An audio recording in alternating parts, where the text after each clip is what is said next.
Hello, everyone. Good week. That's it. That's the podcast. Good week. We're done. I'm shutting up now. Hello, everyone. Welcome to our latest podcast. This must be very confusing because it's Anthony talking first. It is. I like it. And I've got James alongside me. Hello. Which is very nice. I've got producer Caroline here, who is making sure we do things properly, which is a fruitless exercise. And look, we hope you've had a very good week. It's really stunning here, actually, at the moment. Looking outside, it's very sunny. While we're cooped up in the Esoterica HQ studio. That's right. Recording podcasts. Yeah, recording, the things we do for you, dear listener. And look, we also just want to say before we really get underway is thank you for your support. Instagram's just hit a few followers. I think 50. So half a century. Yep, half century. Which is a lot. That's 50 more people than we thought would want to listen to us. And I think 150 on Facebook. Yeah. Wow. It's awesome. Yeah, it's really nice. It's really cool. And there's also a couple of comments too. And also Twitter, which... anyway, moving on. But there's also a few comments we've had on the videos, which we'll address later. I think we'll do that at the end. I think so. Once we've gotten through everything. So, so first of all, hi, James. How are you today, James, anyway? I'm good, Anthony, and well done on the introduction. I like it. Thank you. I like not having to do the introduction. It was unusual quite good. for me. It is. It was good. I loved it. Didn't even think. It's a bit like when you're on the big diving board. And you're a kid and you're about to dive into the pool and you just don't think, you just jump. Absolutely. So we were talking about this a little bit before in terms of how difficult, once we get on a roll and we start talking, it's actually all fine. And Anthony and I are quite capable of talking absolute rubbish for huge periods of time. But funnily enough, as soon as the microphone goes on and we start recording, it always seems a bit hard to take that dive, isn't it? To start officially talking in a way that's going to be recorded. The most difficult step is the first step. That's right. My week's been really good. Good. Moving into a new flat, so just taking over a new flat and trying to get all my stuff in there so I can finally clear out your garage. That'll be the new. Seeing as you've been storing all my stuff for me. That'll be the new podcast zone. Yes. Which hopefully, just sort of tease this, I don't want to get too carried away, but we are looking at the future at also videoing our using the power of technology. Yeah. So not only will you have to listen to us, you will have to look at us as well. That's right. Unless, of course, you're still using your podcast app or preferred, platform. But you will also have the option to watch us get animated as well. Just yelling at each other. Which might be appealing, I don't know. Yeah. But that's an option for the future. So so that's something to sort of look forward to, maybe. Absolutely. And so, but we in all seriousness, we're pretty excited about it. And yeah, because the more content and things that we can add, the better. So yeah, absolutely. So yes, it's the garage, isn't it? It's going to be our new podcast headquarters. It will be, yeah. It's Esoterica HQ. Yeah. So I've got some exciting ideas about what we're going to do with that. I mean, I don't want to say anything because I don't want to set expectations too high. No, it'd be great. Great. Yeah. Maybe if you have any suggestions for what we can include in Esoterica HQ, seeing as you're going to be looking at it every week, you can let us know on Twitter or on Instagram. Maybe we have like a fan wall, like where fans can pick. Do you know what we could do? What? I just thought of this just now. Yeah. Okay, so we could have like bricks, right? Yeah. Like behind us, bricks. Yeah. And fans can submit what they want on their brick behind us. Do you know what I mean? That's kind of cool. Could be dangerous, but... That's kind of cool. But you know what I mean? Yeah. Like, that could be quite cool. Just having a section of the wall behind us. And I like that. Yeah. And then that way there can be... that way a bit more like sort of... Yeah. Interaction. Anthony's been doing a little bit of interior designing over the last couple of days. He's been not only trying to design our Esoterica HQ here for our podcasts, but he's been giving me advice on what my flat should look like. on how manly my flat should be. So Anthony has decided that it needs to be a real man cave, my flat. And as soon as you walk in through the door, you should be under no illusions that I'm a man. It does. I've been thinking of different ways to do this because I don't want people. First impressions are important. We all know this, and you get to know someone and you find out more relevant bullshit. But first impressions are what it's about. The more you get to know somebody, you just find out relevant bullshit. You do though. You do. It's really just filling space in the brain. That it's silly, really. So for James, what I'm thinking is, you walk in. Okay, and we often think of visual, visuals, with the senses we think of vision and sound, sound and vision. Yeah. And so what I was thinking, something that's underplayed a lot is smell, sense of smell. So Bowie should have named that song "Sound, Vision, and Smell." Yes, shouldn't be just sound, vision. Was it sound, vision, and smell? Drastic oversight. It was a huge oversight. Yeah, and so what I was thinking is that you walk in, and the first thing you get hit with is the overwhelming smell of Lynx Africa. So your by the way, if you want to sponsor us, Lynx. So your pitch is that my flat should smell like a teenage boy locker room. It should smell like Nappy Boys High School, yes. Just Lynx Africa everywhere. Yeah. And there should be FHM posters everywhere, and FHM posters. Yeah. They haven't even got the creases out yet, and they're sort of double-sided tape, so that when if you decide to move in the future, they rip off part of the wallpaper as you go. And with like girls with like RX-7, like sitting on like RX-7, they have to be on cars. Bonnets and stuff. Yeah, and and it has the name of the car on the poster, not the name of the girl. Yeah, absolutely, because it's a car poster, James. yeah. Publicising cars. Why are you looking at anything else? Yeah. It's purely about the car. Exactly. Yeah. What else could you have? You have to have a big TV and a big home theatre system, because you don't have a partner who's going to discourage you from being frivolous. That's right. Yeah. No, this is important. Yep. Yeah. Big TV. Yeah. I feel like there should be some form of like arcade machine in this, yes. And it has to be a retro one. Yeah, like a pinball machine or an arcade machine, and it's or untouched. Like that. Yeah, gathering dust. Yeah. It's there simply to say, I have time to waste on this if I so choose to, but I won't because I'll be playing, my PlayStation on my home theatre system. I like it. Yeah. Perfect. Yeah, but but the home theatre system has to be one of those ones that's like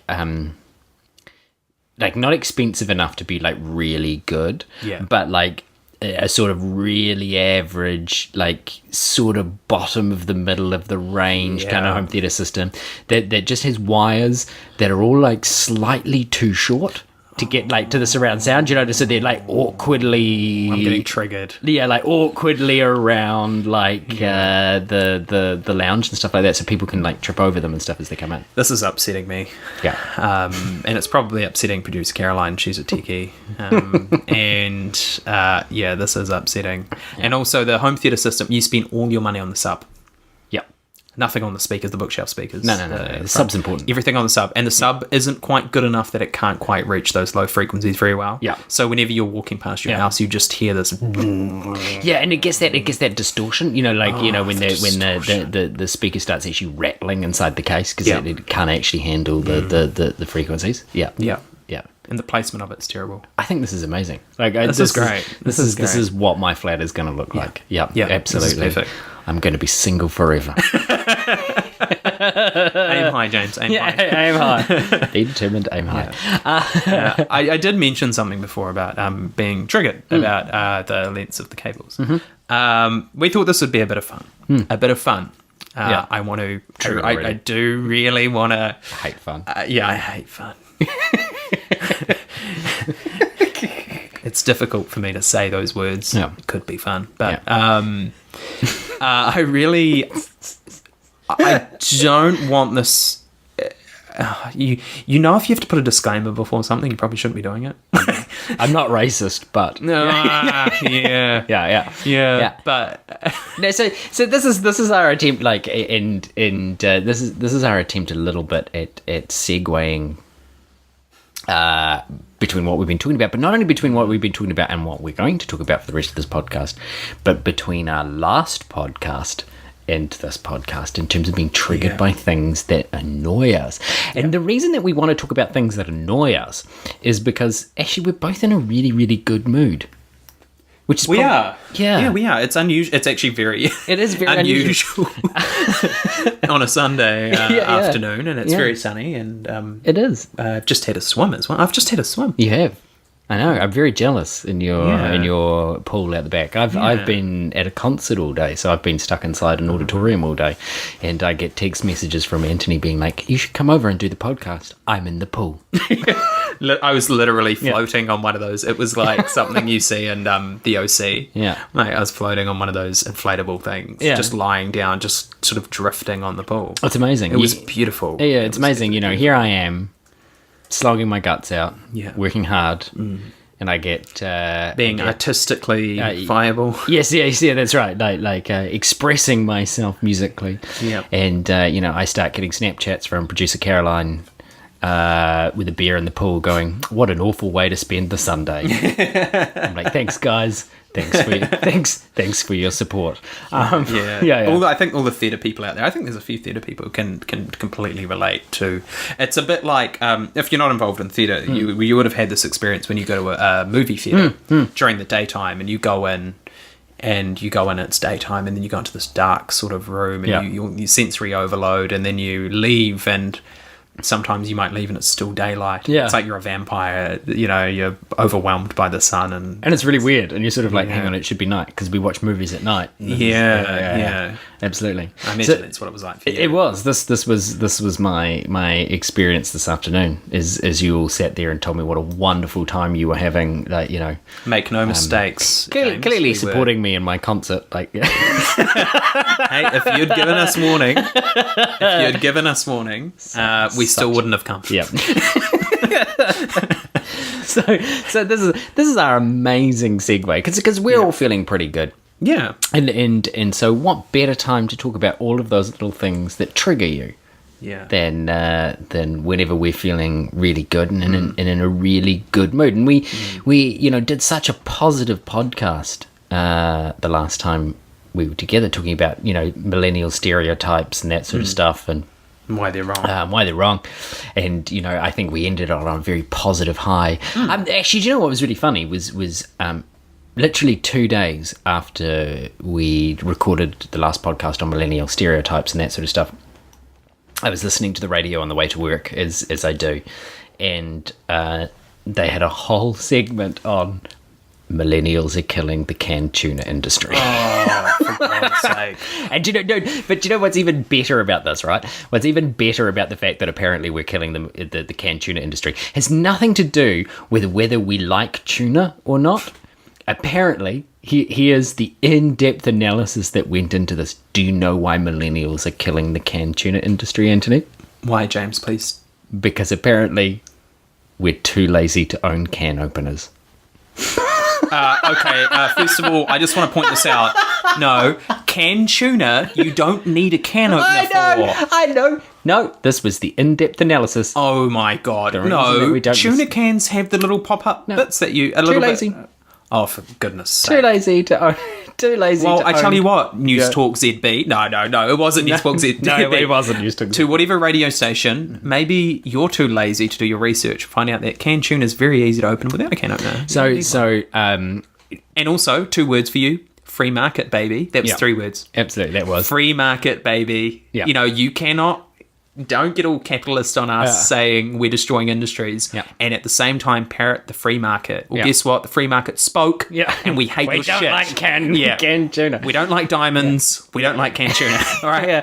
But I thought this was really... I thought this was really funny. I thought it was so funny that literally 2 days after we'd had this conversation, I had to listen to a whole sort of...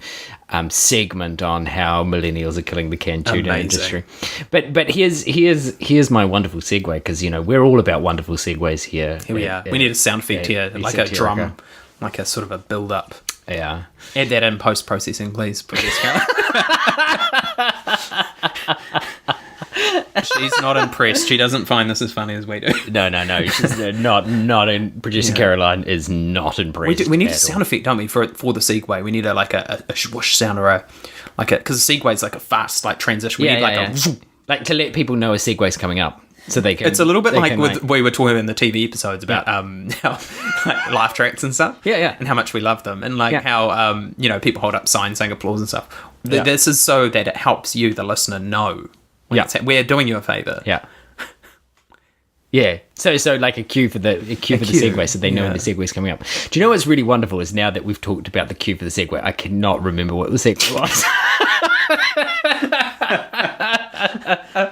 It's completely gone out of my head. Esoterica. Yeah. I tell you, well researched. We're on brand here. Well on brand for that. No, we were talking about things that get us triggered, you see, and I've just triggered Anthony with the conversation about millennials in speaker cables. So we wanted to talk about a few things that trigger us, and I'm going to go first, if that's all right, Anthony. No, of course, please. Seeing as you did such a wonderful introduction, thank you. I think it was really great. I think. Vote in the comments if you'd like Anthony to continue doing the introductions. Vote out of 10. I think he did. Yeah. You remember the only scale that matters, 0 to 10. And don't be polite. Don't think, I don't want to hurt its feelings or anything. No. I want you to be brutally honest. Absolutely. So I'm going to go first here, and I'm going to go first with something that's getting me really triggered at the moment, Anthony.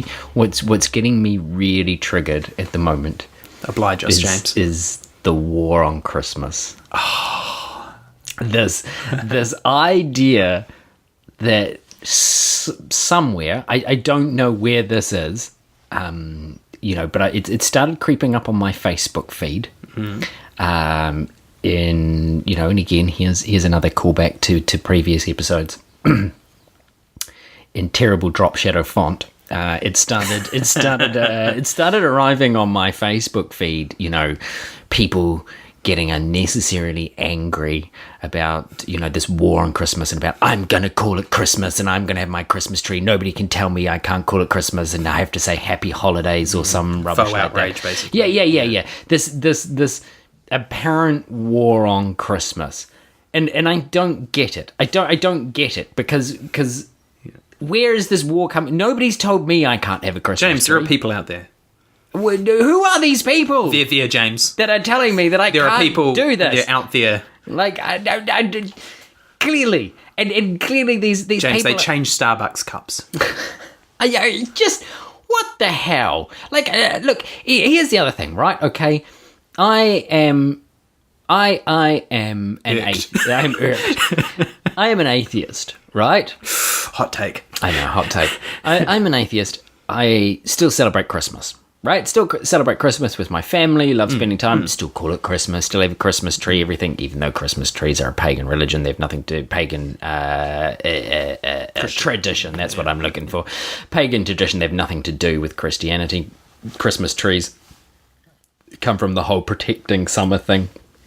They used to bring evergreens into the house because they felt that in protecting the evergreen tree, they were protecting the spark of life. Well, James, we have a $15 plastic tree from Kmart. Well, you are protecting the spark of life indefinitely. That thing will never die. But here's my thing, right? I still celebrate that. That's fine. Nobody's told me I can't say Happy Christmas to anybody else or whatever else that I want. Where is this outrage coming from at all of these people that tell you that you can't do that? So okay, let's say that Christmas then is the sole purview of Christians who believe that it is the birth of Jesus Christ, that, in order to celebrate Christmas, that's what it's about, and that's what you have to believe in, and that's what you have to do. Okay, I'd like to know how many of these people that are getting triggered about this go to Mass every week.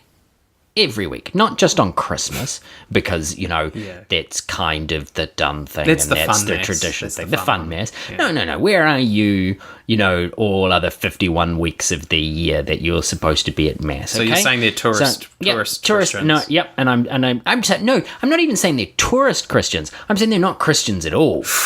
like these people that get really triggered by this stuff, really triggered about all of this kind of crap.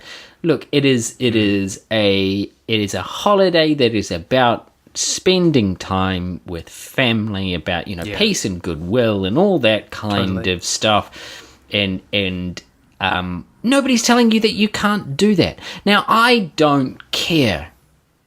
I really don't care whether the local mall hangs up in their Happy Holidays rather than Merry Christmas.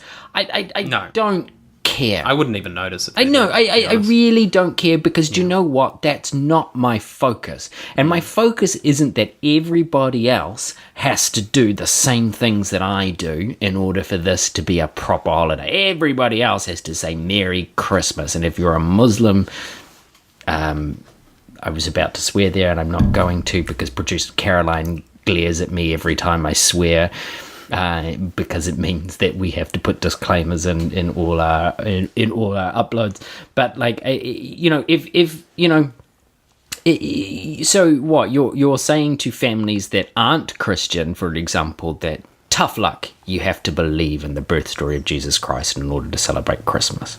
Well, how many of you believe in the death and resurrection of Jesus Christ for Easter? It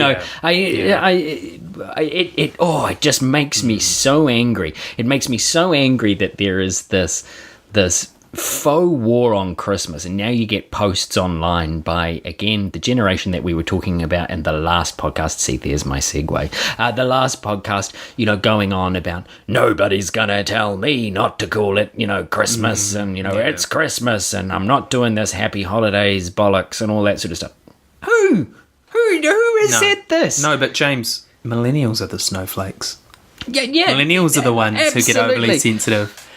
Oh, it makes me so angry. I just want to read a funny tweet that a friend of mine, Brandon, made the other day. He said, "Hey guys, this holiday period, please remember to write Christmas, not Xmas. Don't cross Christ out of your life." Yep. XX. That's another one I've heard. I like that. Don't take the Christ out of Christmas. Oh, for God's sake. It just, there's this faux war on Christmas. I don't think it's a real thing.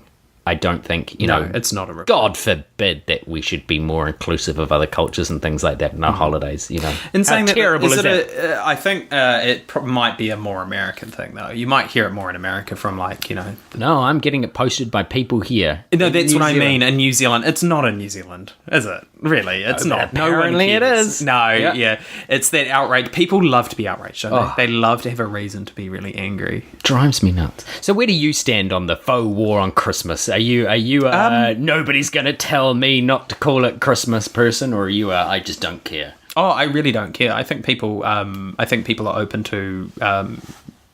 They can experience it however they like. Yeah. Everyone has their different. However, I think, the outrage. I think it's a manufactured outrage in New Zealand. Absolutely, it's not a thing. And look, I can tell you this right now. I've worked in retail long enough that, nobody's nice in Christmas. You can sit there and tell me that you're the most Christian person on the planet. I can tell you nobody's nice. And on that note, Christmas. please be nice to people working retail over this time. Please, I mean, yeah, absolutely. Please. Yeah, please. Yeah, please. But okay, so we're going to bring back our, the only scale that matters, 0 to 10. Faux war on Christmas. How much does it trigger you, Anthony? 0 being you just really don't care. It's something that's passed you by, and you're not actually that worried. 10, every time you see a post, you want to rip somebody's head off and feed it to them. I would say maybe about a 7. Simply because I don't. High. Yeah, well, because it does annoy me. But do you know why it annoys me? Why? It annoys me because people muster up so much energy over something that means so little. Yep. And you think, for goodness sake, I wish you mustered up this energy about something that actually matters. Yep. please, for heaven's sake, muster up this energy about stuff that's going to affect our lives. Yeah. This doesn't affect our lives. No. This isn't going to have any, you know what I mean? Absolutely. It's frustrating. Yeah. Yeah, that's my take on it. I see it and I laugh, and then I sort of move on. And it does frustrate me when I see people on my Facebook feed. Yeah. When I make the mistake of scrolling through my Facebook feed, and then there's people I've forgotten to unfollow. Yeah. That should be a millennial thing. Yeah. Millennials, if there's anything millennials are good at, it's unfollowing friends on Facebook, so that they don't have to put up with that. But yeah, so a 7, which even in itself is It is, but a 7 out of 10. It's such a rating. It's like, it's just such a not quite high enough, but not quite. High. It's Funnily enough, I have to say I'm about a 7 as well. Yeah. I'm about a 7, and the reason that it irks me so much, the reason that it gets to me so much, is because to me, and I hate this argument, and I understand full well that this is a sort of philosophical faux pas or a weak argument, because I'm about to use the slippery slope argument, or the thin end of the wedge argument. Which is what actually makes me so angry about it is less the actual subject matter itself. It's less the fact that these people are posting about happy holidays, Merry Christmas, and bringing up this war in my head that doesn't exist, right? The bit that makes me really angry is this is another example of people wholesale buying some narrative that doesn't exist. Yeah. Like who Sharon, who is telling you that you can't call this Merry Christmas? Like who's come knocking on your door to tell you that you can't send Christmas cards and go to mass on a Sunday? Like who has told you this? Like in what way is this a war? And that's actually what gets me triggered. And that's actually why I rate it so highly on the scale, is because what really irritates me is the fact that it's indicative of all the other things. Muslims are all terrorists. I'm triggered about that. They all want to come here and kill me. There's this war on Christmas, and nobody's allowing us to call it Christmas. Who has come and told you this? Like, who is actually saying to you, no, actually the government is saying there's an embargo on calling things Christmas. No, there isn't. Your family, Sharon, has not come over and said you can't. I'm sorry. Look, I probably should say that I use the name Sharon purely because it's the first name that jumped off the top of my head. I'm not having a go at anyone named Sharon. Yeah. But but who is telling you that this isn't that? Think for yourselves. Be an individual and aware person. Yeah. That's what makes me angry. Try and be sentient, for God's sake. I know. I think do more than just go through and be we could told. do a list of the most useless war on. There's so many things that are war on, war on drugs. That's useless. Yeah, war on drugs, absolutely useless. And maybe we'll talk about lots more like war on things that make us angry. So. Something that irrationally triggers you, Anthony. What's something that irrationally triggers you? I can think of one off the top of my head. Oh, okay. No, go ahead. I'd be interested to hear what you think. What irrationally triggers you? Yeah. Minions. Anything to do with minions. What I love is anytime I really want to wind Anthony up, because this is what friends do. You get to that level of friendship where you go from trying to impress the other person all the time and make sure they like you, to being like, do you know what, this is going to be really funny because this is going to irritate the shit out of them. Yours is minions. Tell us about minions, Anthony. Minions. I think what really, getting down to the real core of the issue.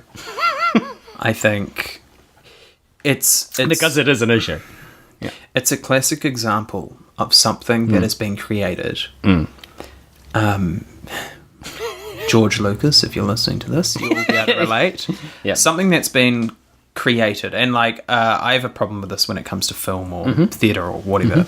that has been purely created, you can tell it's been created in a boardroom. Yeah. Because people have sat around and going, what can we create that will be marketable, that we can sell as merchandise, and we can put in this film. And Minions are literally an accumulation of all that. They've become this pop culture icon. Yeah. And I've heard grown people, like grown adults, talk about how much they love Minions. Ugh. That makes my skin crawl. Yeah. And I love Minions. And those memes on Facebook that have a quote next to a picture of a minion. And the quote has nothing to do with the minion. No. It's almost like some weird guerrilla campaign. Minions I find irritating. I think they're very irritating. And you've seen it with, like I mentioned, George Lucas. You see it with sort of Star Wars. They actually kind of did that with like the Ewoks and with the Porgs or whatever they are in the new Star Wars. Yeah. Here's our latest like stuffed toy that we're going to try to mass market. Yeah, exactly. And George Lucas actually did a really good job of that, of pinning the merchandise sort of. But Minions, like, why? What's the point? Well, like, what? Okay, people who love Minions. Yeah. Tell me why you like Minions. You can't. You literally cannot tell me why they are valuable to this world. There's nothing. They are useless, stupid, wacky tic-tac, stupid... I'm trying not to swear. I'm getting riled up. What are they? And also, Pharrell Williams, stuff you in your stupid happy video that you put... Why are there minions in your happy video? That's pathetic. You desecrate the Neptune's grave when you do stuff like that. No, you do. Like, why? There's being a musician and then there's being a, Beats by Dre. Like, come on. See, I told you, dear listener, this was poking the bear. Yeah. I hate it. I hate what it is, what it represents. Yeah. It's literally, it's nothing to do with... I really hate the idea of creating something purely to drive profits. Yep. It contributes nothing. Creation by commission. Nothing. That's right. Yeah. Nothing of value. Yeah. Nothing of value. Okay. So nothing clever about it. So someone drew like a tic tac. Yeah. And gave it eyes and stupid voice, and we're like, this is it. People will love this because people are stupid and they consume stupid stuff. Banana. Yeah. I'm going to say some dumb catchphrase, and people will laugh and love it. He said something that's funny. Yeah. Okay, so shut up. On our incredibly accurate scale of accurateness, how much do the minions trigger you? 0 being not at all, 10 being you're going to punch a hole in the wall. Oh, I mean, I wouldn't resort to violence about this. Probably a strong 9. Oh, that's strong. I don't like minions. I don't like what they represent. I don't like. I get really bothered. I know people can like this. I get really bothered when people like stuff like that. Yeah, because to me, it's hard when you work in creative fields. Yep. And people like dumb shit. Yeah. And I'm sorry for swearing, but like, it really bothers me because you just think, what's the point in trying to actually do something? Do something when people like stupid stuff like that, like worthless. Yep. There's zero contribution to anything. Okay. They make the world a worse place. Okay. Yeah. By the way, Minions, right? By the way, no, just as an aside, the whole thing about Minions is that they are the henchmen of the most evil people who have ever existed. Yep. So think about that next time you put a meme on Facebook, that Minions probably were involved in some of the worst atrocities that the human race has ever committed. Now, I'm not saying that Minions were Nazis, but they were. They were. I'm not saying that they were, but they were. They were. No, that's canon. That is canon. Yep. That's canon because it says in the films for in the Minion films, the film with the little yellow funny men, that they were they have been henchmen, and so they've been a part of some awful stuff. Yep. So remember that. Yep. Think of that. Just think of that. Okay. So I'm probably about a 2. like the minions really don't bother me. It's not that they would bother you if you were a. I'm not going to finish that sentence, but they would bother you if you were in an unfortunate position at one point in history. Yes, they would. I can completely understand what you're saying, and I completely and to a certain extent I really agree with you. They just don't inspire the kind of visceral hatred that I know you have towards them. Like, to me, I'm just like, they're one of an increasing line of just sort of irritating things aimed at children. We went past Christmas lights the other day. You know how people put up Christmas lights and stuff, and people always have a look at them. Yeah. There was a minion. Yeah. That was Christmas lights. Yeah. What do minions have to do with Christmas? What about minions makes you go, that's what I mean, marketable. Oh, put this Christmas costume on them. You can put them in any situation. They're malleable. Yep. You can put them in any situation, and they become... hate it. No, I really hate it. And I think part of everything. Yep. I think you've ruined Christmas now. It's it. Christmas. Your minions have ruined Christmas. Yeah. Why? Why did you need to have a minion dressed like in fairy lights? I don't know.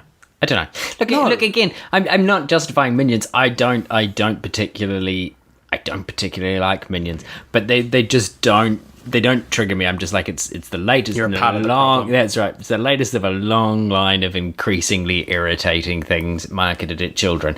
Like, I lump minions in the same. And adults too. I lump minions in the same category as things like Furbies or any of those other kind of mass marketed crap gimmicky things that like people like.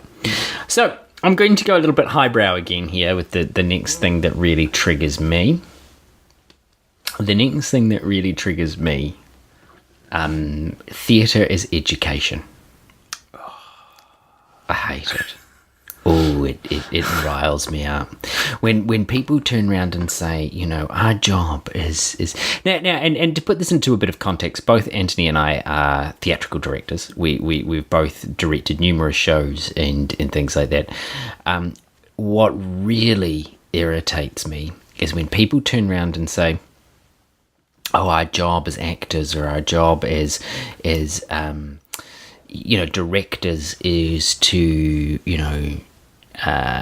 entertain and to inform and to educate.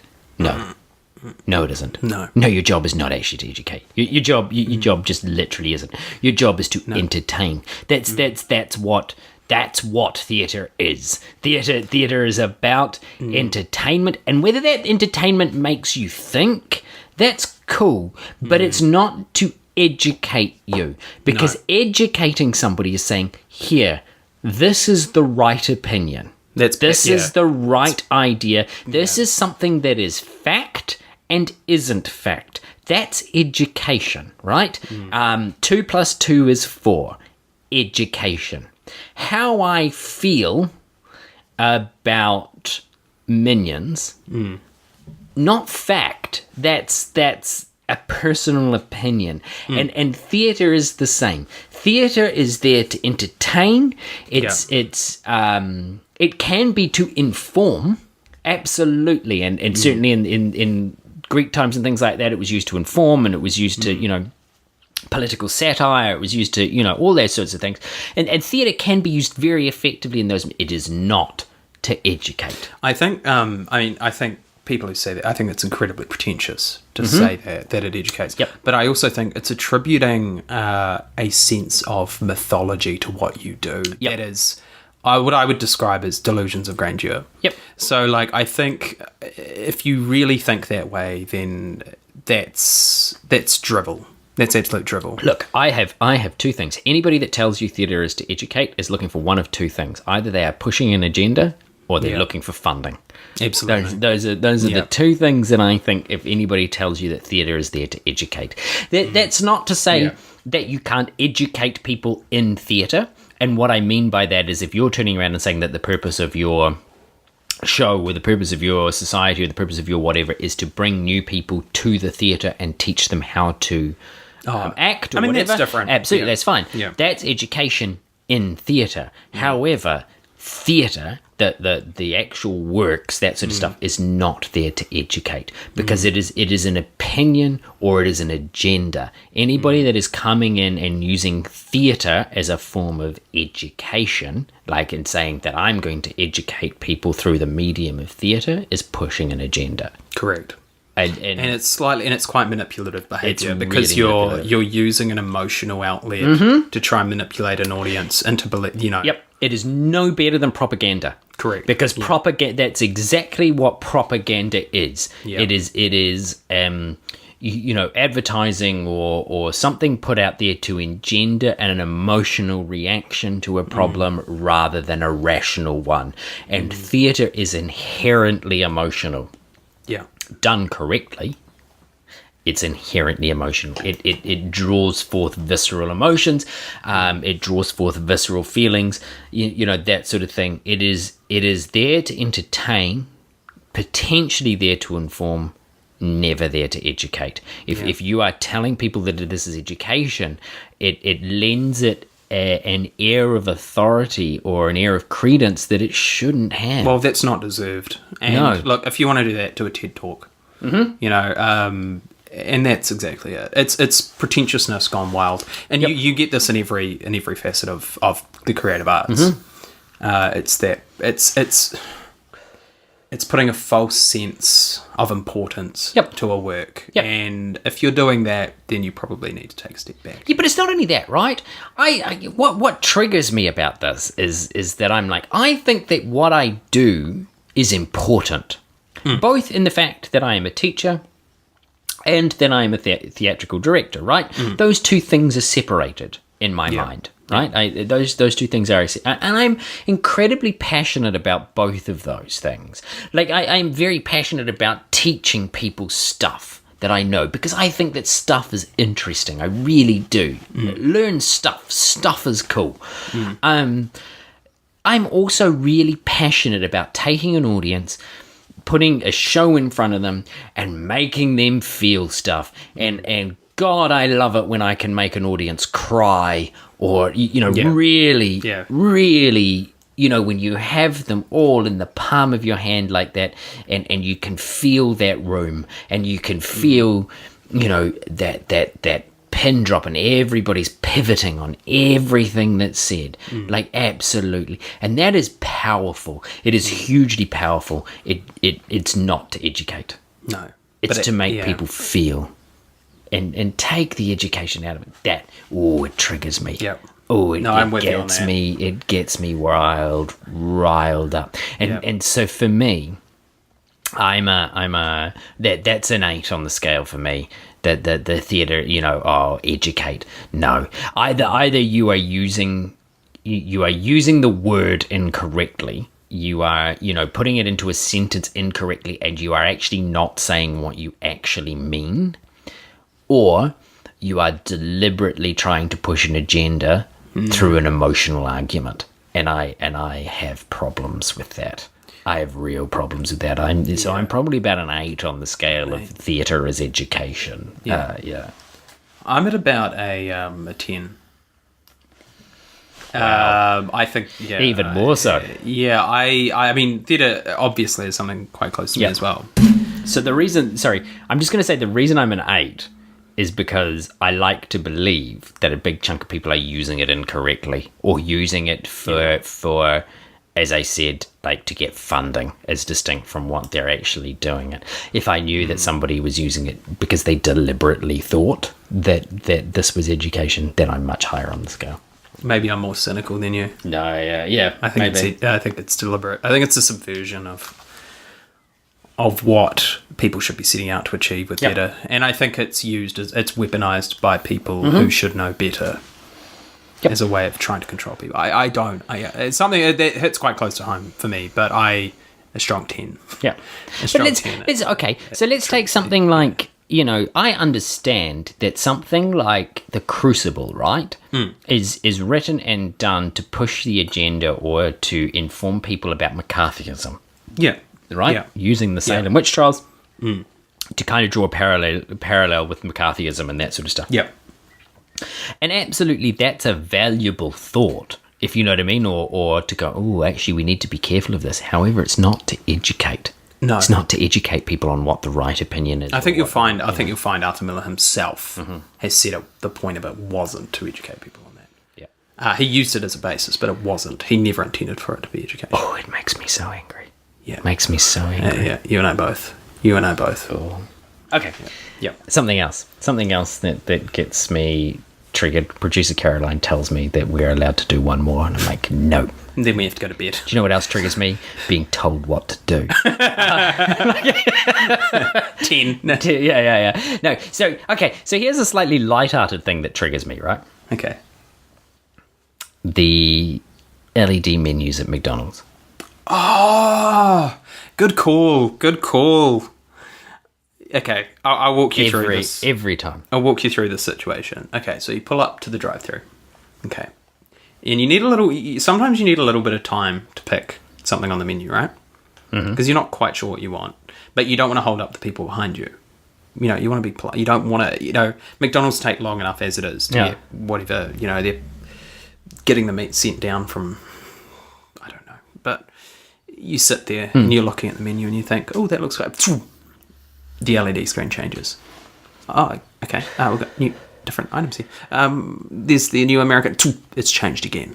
I don't want a flash picture and it's changed again. of your stupid burger that I know is not what my burger is going to look like by the time it actually arrives in my box, because we all know that, and this also irritates me. No, it isn't fine. It's blatant false advertising. They turn around and they go, here's what your burger's gonna look. I've never eaten a burger at McDonald's that looks even like 50% like the burger that's shown in the picture, right? So it's not even like, they're like, oh, well, we have to show you what the food looks like. No, you're showing me an aspirational picture. It would be exactly the same thing as if a cat had a picture of a freaking tiger on its wall, right? That's how much relation that, a burger that you actually eat has to the picture. And do I get the plastic discs that you've put between each item to make the burger look bigger in the photo? Yeah, but do you know what I want? I want to know the things that you sell.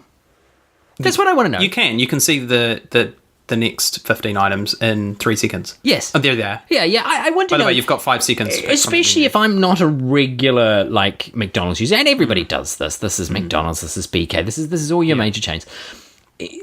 If I'm not a regular McDonald's eater, I want to know that whenever I go to the drive-thru, I can look at your menu and sort of see what it is that you have on offer. Not your, I don't know, frickin' lime Hawaiian Vietnamese burger on special for a limited time. I don't want to know that. I want to know what you have on offer in your general menu that I can be like, oh yeah, that's have one menu on the left that shows everything, and on the right show your specials and stuff that's coming up, or whatever.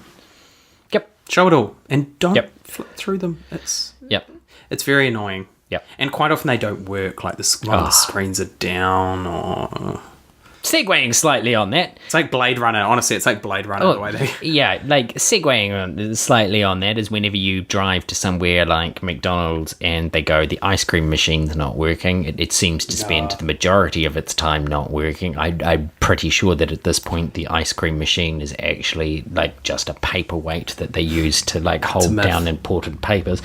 Apparently that's because it goes through cleaning cycles. But it also means if it's too late in the night that they don't want to have to clean it late. But the other thing is, the other one. No, I don't. I don't. No, fair enough. If you're going to be open 24/7 and you're going to tell me that you're open 24/7, then don't tell. No, we've done that before. We've gone to McDonald's. Yep, and then 24/7, and they're not open. Yeah, because we're cleaning. No, you're open 24/7, not 22/7. Yep. Or I go to KFC and I go through the drive-through at 7:00 at night, and they're like, "I'm sorry, we've run out of chicken." Yeah. I'm sorry. What? Who's doing the stock there? We've run out of chicken. And this has happened to me more than once. Yeah. Where we've got there and KFC have run out of chicken. And I'm like, okay, I could understand if chicken was a really small part of your business. Like you offered a chicken burger and, everything else wasn't chicken. And they were like, well, look, I'm very sorry. We've run out of the chicken patties that we do that burger. And you go, okay, cool, that's fine. When you're going to KFC, I mean, that's literally what they do. That's literally in their the name, isn't it? entire menu is chicken. And the whenever name. you're getting there at 7 o'clock at night and they're going, sorry, we've run out of chicken. Yeah. What the hell? Like, Yeah. Oh. Yeah. Put a sign up, for God's sake. But even then, how are you turning people away at 7 o'clock at night going, we've got no chicken? I know. Who's doing stock there? Yeah. Fire them immediately. Yeah. Immediately. Yeah. So on the only scale that matters, how triggered are you about LED menus? I'm about an 8, to be honest. Oh, that's pretty high. I don't like them, and I think it's a poor use of the technology. Yep. I think they could do some really cool things with it, but I think... Agreed. The thing is, if you're going to use a technology like that, there's two things. There's the visual aspect of it from the design, could look really great. However, your first priority when doing a sign is utility. Yep. It has to be a good utility. So it has to serve its function as a sign that informs the person reading it of the information they need. Yep. The information we need is what is on the menu, not a burger that's doing backflips and things. Like, you know what I mean? Like, so that is your first priority. Yep. Yes, make it really beautifully designed. You can do all sorts of things. However, it has to serve its function. It doesn't. Yep. 8 out of 10. You irk me a lot. Yep. I'm with you. I'm with you. Irked. I'm fully I'm with you. irked. Can you imagine full being irk status Can you right imagine? now. Can you imagine being the poor McDonald's cashier that has to deal with Anthony and I coming in being irked about their LED menus? Oh, I mean, no, I'm very Kiwi in the way that we don't really complain. I don't think we complain internally. We complain on social media. Yep. We don't complain when we need to. So, look, in that situation, you know, I was laughing about this. I was laughing about this the other day. Is there anything more useless than a waiter coming to you and asking you how you enjoy your meal? Because at the end of the day, You're always going to say look, yes. quite literally, you could serve me a plate of cold sick. I probably wouldn't eat it. And when the waiter came over to say, "Oh, how are you enjoying your meal?" I'd probably be like, "Oh, yeah, no, I'd eat it. I'd eat it to be great. polite. Yeah, I and wouldn't wanna then be, you'd leave, yeah. and you'd never go back to the restaurant and be like, "That was the worst meal I've ever had." But would you complain to the person and send the meal back? No. 100% no. 100% wouldn't do it. No. Like I don't care whether it's the worst meal I've ever eaten in my life. I tell you wouldn't what. send it back. I tell you what. I can say that on behalf of millennials. Millennials don't do that, but if that ever happens, it's definitely the older generation. Yeah. Like I literally, okay, this will make you laugh. I've literally been to McDonald's once, right? And you know that I like my cheeseburgers done like in a really specific way. I'm not a he does fan. weird things. Yeah, I do weird things. I'm not a fan of pickles, and I'm not a fan of tomato sauce, right? That, by the way, Yeah. So no sauce, no pickles, don't like them, right? So I will order every time I go to McDonald's and I want Shaking my my head. cheeseburger, right? I'll order my cheeseburger. It's not a cheeseburger, It it's is. a chip. It's literally a cheeseburger. Because I will it's order a patty and a bun. No, because I will order my cheeseburger literally just the meat and the cheese, right? Just the meat and the cheese in How the dry bun. is that? It's an amazing cheeseburger. And then you put Dry. some mayonnaise on Very it, dry. even better. But, like, okay, so I don't like tomato sauce, don't like pickles, right? Okay? I have been to McDonald's before where I've ordered this, and clearly the person in there has got this order slightly wrong. And I don't know, but Probably because clearly, they're standing there going, there's no way that someone would be that No, but you know what? much of a cultural swine. No, but you know that what they wouldn't have pickles. Do you know that what they must be actually served me? So what they actually served me wrong. Filet of fish. was no. They gave me the cheeseburger, right? And I got home. They gave me the cheeseburger, and the cheeseburger contained no meat or cheese. They literally gave me a cheese. Somebody The there buns. thought I ordered a cheeseburger and said I'd like a cheeseburger, but with no meat and no cheese. So they gave me 2 buns with some tomato sauce and a pickle in it. By the way, if And that's what I got for my dinner. if the server's What the listening, hell? can you please, if this person's listening who served this abomination to James, can you please get in touch with Esoterica? Yeah. Because I want to personally thank you for doing your part. I hate you. But here's the other in thing. disrupting this destructive behaviour. But my overall point is, did I go back and Yes. return that? No. No, you went back to McDonald's the next day No, I and didn't. ordered it the same thing. Yeah, that's exactly right. Same thing happened. Yeah, no. It's happened once. But I just love to know what was going through somebody's head when they were like, somebody's ordered a cheeseburger. You know what was going through their head? But doesn't want Stuff cheese this guy. and cheese. Doesn't want cheese and meat. Hey, Why would you order a cheeseburger? Like, why would you just order like a hamburger? Hey, John, this joker doesn't want pickle and tomato sauce in their burger. Hey, What? John. But this tomato sauce is great. We make John. the best tomato sauce in town. John, you have to. No tomato sauce on this one. Oh. You know, nobody should. Tomato sauce is an abomination. Tomato sauce triggers me. No. Tomato sauce. No. That is, yes. No. Okay, that no. is, that Do you know is what triggers something me? that Do you know what triggers me? me? Do you know what Yeah. triggers me? What? Okay. I know we're meant to wrap up, but no. This gets me. Yes. Okay. Whatties. Okay. Whatties run an ad campaign Yeah. about how You're not a Whatties Kiwi unless you love your tomato sauce. Right? Yeah. do not use nationalism as a reason to like your crappy sauce. Heinz ketchup Yeah. is what anyone who actually has taste buds in their mouth should be eating. Anyone who has taste Whatties buds. tomato sauce sucks. Anyone who has Sucks. taste buds does not eat ketchup. I cannot stand. It is the one Kiwi tradition I can't get on board with is the eating of tomato sauce with everything. I don't get it. No, I'm with you on that. I don't get why people eat tomato sauce in the first place. Producer Caroline's I can currently, think of no Feeling very nervous. I can think of She has it with no everything. legitimate reason to have tomato sauce on anything. I agree. No, I agree The to an only extent. reason that you would have tomato sauce, right, is if the meal is cooked so poorly that you have to have tomato sauce on it to mask the absolute disgusting flavour of the food that has been set in front Yeah, of but you. James, you're describing being a student, aren't you? No, whenever I was a student, we ate Maggi. Was my Maggi mix was like mince with various another one. flavours of Maggi. Maggi make terrible noodles. Why do people buy Maggi noodles? You buy the Mega Ring ones. No, not Maggi noodles. Maggi mix, right? So you'd have mince, and then you'd have like Maggi mince mix, and it would be all sorts of different flavors, and that would be the only like differentiation in your diet. No, if you eat tomato sauce in anything, you are a Philistine. Get rid of your tomato sauce. Tomato sauce, like I swear to God. Like, if I cook a meal for someone, like a nice meal where I've done like a lemon pepper chicken or something like that, and somebody comes out and yeah, good, I do a good lemon pepper chicken. But like, if I cook like a nice lemon pepper chicken or something like that, and somebody goes, "Where's your tomato sauce?" I swear to God, I will feed you the tomato sauce. No, I'm like, with you on sideways. that. I'm with you on that. No, see, I think we're arguing two different things. So I think I agree with James that I think tomato sauce has been abused. Yep. When it comes to food, I think it gets overused. Yep. Specifically, Whatties. Yep. You're not a Kiwi. You're not a Kiwi unless you love Shut up. And then they Whatties show like pictures of people and like having fish and chips on the beach. Yep. No, don't do that. Don't do that. Don't. Just don't do that. Don't. No, don't.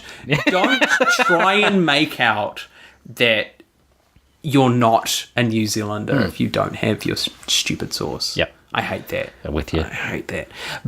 However, I think there's a time and a place for it. I use it rarely, but when I do use it, it's worth using. Heinz ketchup. I like a bit of Heinz ketchup with my fries. There is a time and a place for ketchup. Absolutely, it's all There's the a time time and a place. in the bin.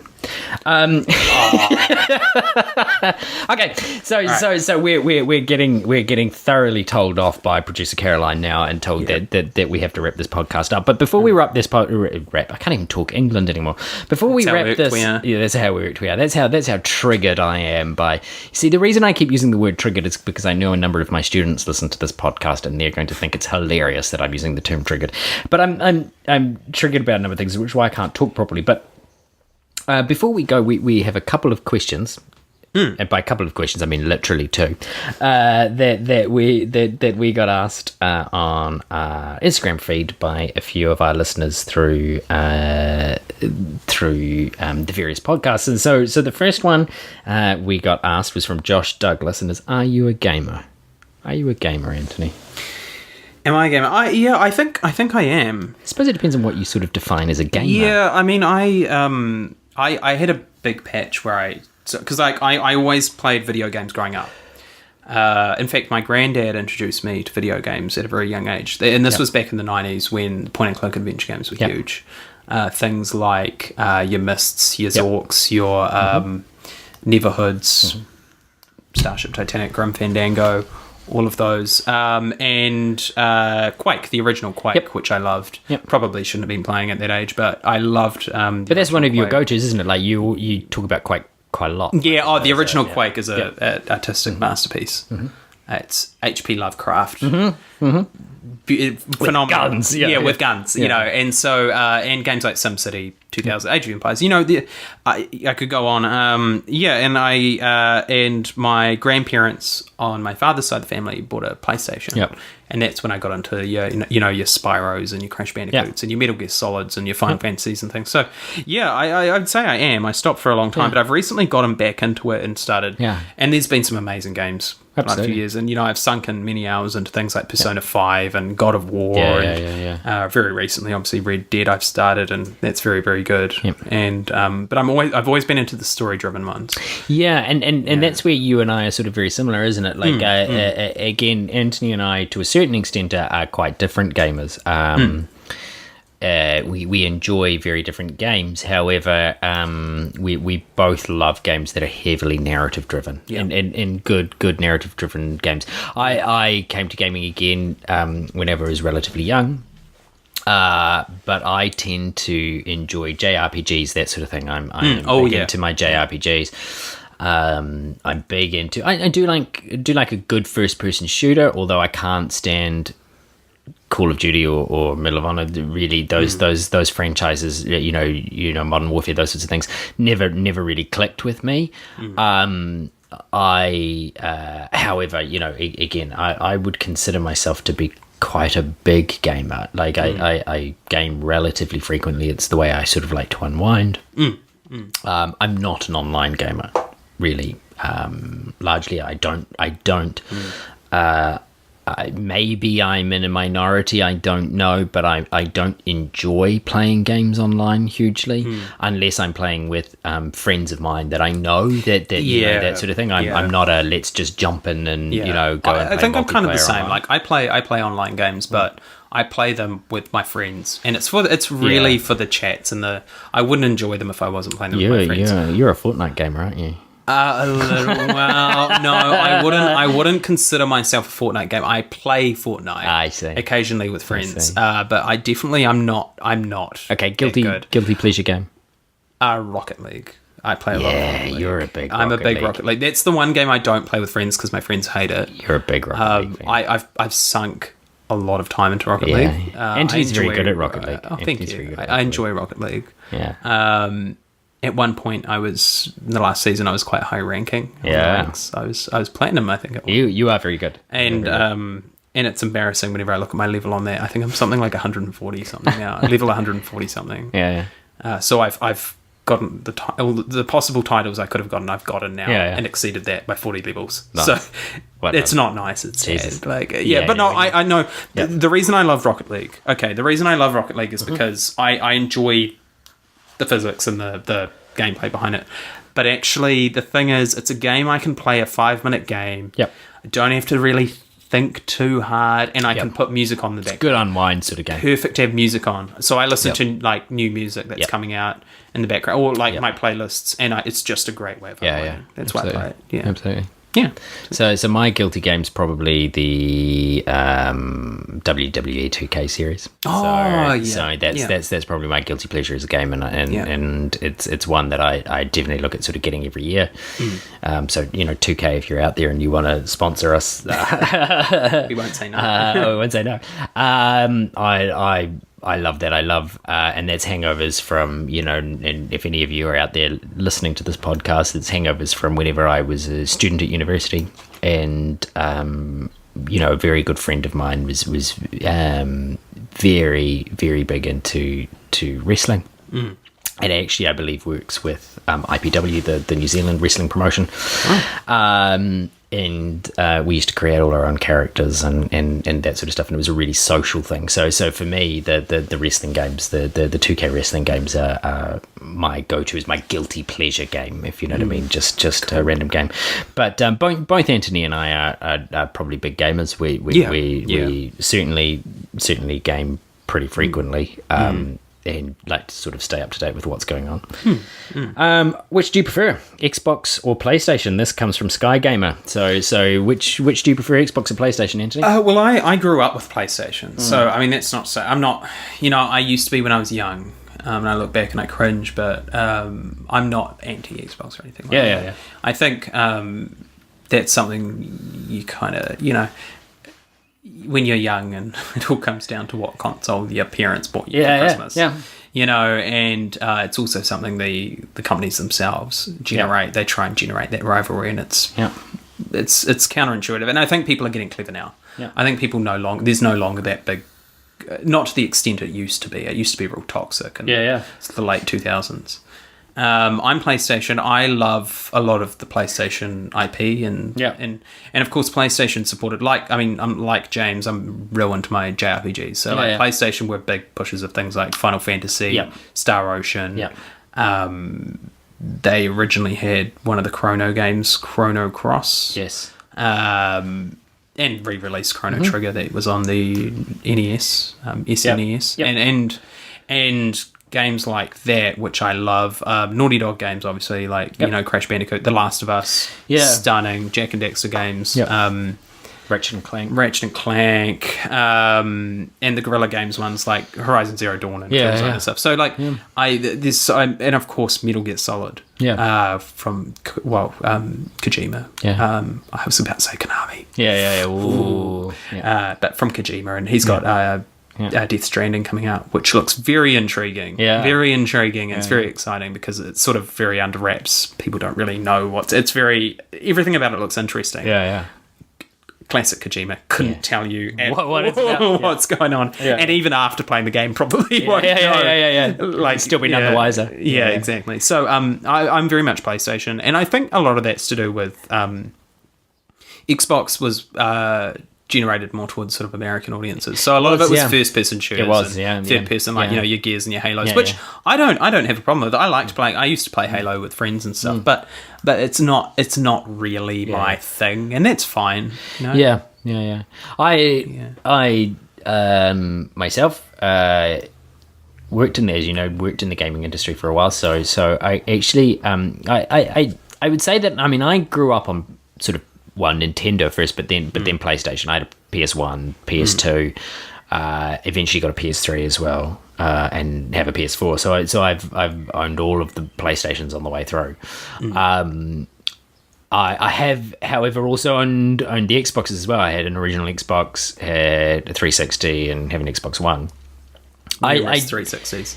Numerous 360s. I find, however, that my sort of console of choice, like if I'm it's quite funny. If I was playing in the last generation, my console of choice would have been the 360. Like if it was a cross-platform title, I probably would have got it on the 360 rather than buying it on the PS3, because I sort of thought the PS3 was a reasonably unwieldy console.